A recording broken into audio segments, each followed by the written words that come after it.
Animateur au soleil en 2018. La vidéo d'aujourd'hui a pour but de t'informer sur le métier d'animateur tourisme que tu peux faire sans ton BAFA. Avant toute chose, si tu n'as pas vu la première vidéo, je me présente dans la profession, me prénomme Yaya. Le but de ma démarche, aider le plus grand nombre d'animateurs à accéder à un emploi dans le tourisme par une action solidaire. Et ça, je t'en parlerai dans ma dernière vidéo. Je veux que tu sois motivé pour profiter de ton expérience et valoriser tes capacités pour découvrir un métier unique au monde, animateur en village vacances. Alors comme d'habitude, avant de continuer, je te conseille de regarder cette vidéo au calme et entièrement, elle ne restera pas non plus éternellement en ligne. Alors maintenant que tu as eu quelques infos dans la première vidéo sur l'animation BAFA au club enfant, voici les autres spécialisations que tu peux faire en village vacances. Alors attention, les règles législatives en France sont différentes de celles qui sont applicables à l'étranger. L'encadrement de certaines activités sportives exige un BE ou un diplôme en France. Par contre, elles bénéficient d'une grande souplesse une fois hors des frontières. Seul le BAFA est exigé par les employeurs dans le tourisme pour encadrer les enfants.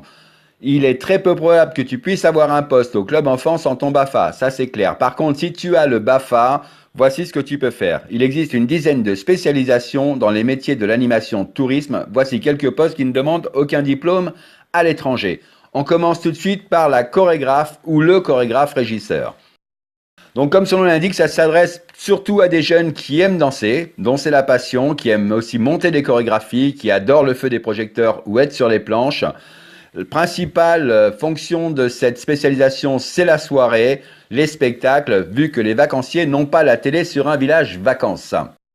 Souvent accompagné de l'animateur DJ, donc comme son nom l'indique, il gère le son, il gère la lumière et ses playlists pour les soirées. Il n'arrive pas les mains dans les poches à la discothèque, il a préparé tout ça par avance. L'animateur DJ, c'est aussi lui qui encadre le son pendant les spectacles. Ensuite, vous avez l'animateur polyvalent qui s'occupe principalement des animations générales. Son outil principal, il l'a souvent dans la main, ce qu'on appelle dans le jargon la sucette, c'est le micro. Donc il faut dédramatiser cet outil, c'est comme un téléphone, ça sert juste à communiquer. Je ferai spécialement un module sur le micro.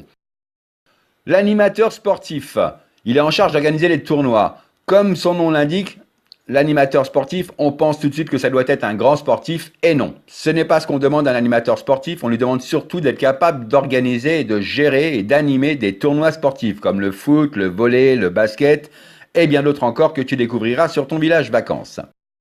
L'animatrice remise en forme anime des activités comme l'aquafun ou le réveil musculaire. Donc c'est une personne, l'animatrice, qui va remettre les vacanciers en forme parce que les vacanciers profitent souvent de leurs vacances pour faire un peu de sport. Elle est là pour ça.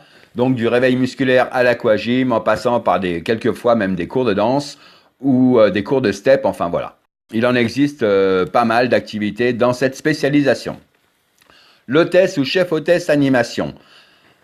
Elle renseigne les vacanciers sur le programme, les sorties et prête le matériel sportif ou ludique. Alors il faut savoir que c'est un petit peu la public relation dans les villages vacances.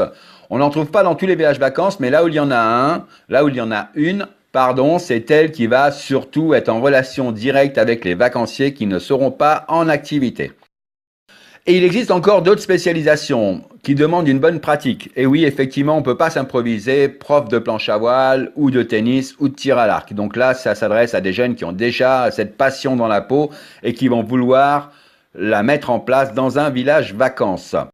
Voilà, j'ai fait le tour des spécialisations que tu peux faire avec ou sans BAFA. Dans ma prochaine vidéo, je répondrai à toutes les questions que tu peux te poser concernant ce métier. Faut-il parler une langue étrangère ? Est-ce un métier mal payé? Est-ce un métier précaire? Faut-il avoir un diplôme d'animateur tourisme? Quelle est la demande des employeurs? Peut-on faire carrière dans l'animation? Pourquoi l'animation est un tremplin pour se lancer dans la vie active? Donc avec plaisir, je répondrai à toutes ces questions dans ma prochaine vidéo. Si tu veux continuer à recevoir toutes mes vidéos gratuites pour tout savoir sur le métier d'animateur ou animatrice dans le tourisme, abonne-toi à ma chaîne YouTube, ma chaîne Facebook, mon site Facebook. Laisse-moi un commentaire ou une question à laquelle je me ferai un plaisir de répondre. En attendant, je te laisse avec un proverbe de Confucius. Choisissez un travail que vous aimez et vous n'aurez pas à travailler un seul jour de votre vie. Ciao, bye bye.